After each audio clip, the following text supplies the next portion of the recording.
Bus bus mini bus பெண்கள் மட்டும் போயிட்டாங்களே. இப்ப ஆண்கள் குடும்பத்தோட போகலாம், ஆணும் போகலாம் பெண்ணும் போகலாம். ஏண்டா பிரிச்சு விட்ட? உன்னாண்ட குடும்பத்தை நீ பிரிச்சு விட்ட. திமுக பிரிச்சு விடுச்சு. என் தலைவர் எடப்பாடியார் சேர்த்து விட்டாரு. புருஷன் முன்னாடி சேர்ந்து போ. திருத்தங்கள் இருக்கியா? பள்ளியாண்டத்துல பணமாக்க போறியா? உன் மனைவியை கூட்டிட்டு போ, இல்ல உன் காதலியை கூட்டிட்டு போ. ரெண்டு பேரும் சேர்ந்தே போகிற போங்க. டிக்கெட்டை மட்டும் எடுத்துக்கீங்க. செஞ்சது யாரா? அறிவிச்சது யாரு? கொடுக்க போறது யாரு? எங்களால எடப்பாடியார்.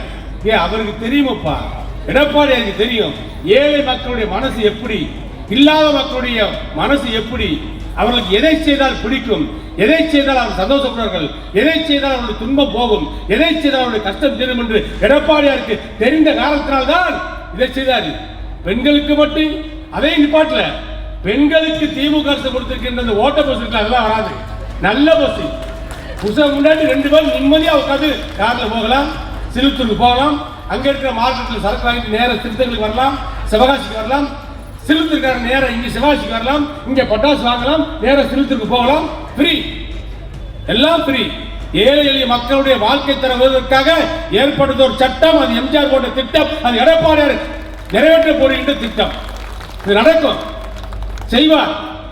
சொல்லாதது எல்லாம் செய்த தலைவன் எடப்பாடியார்.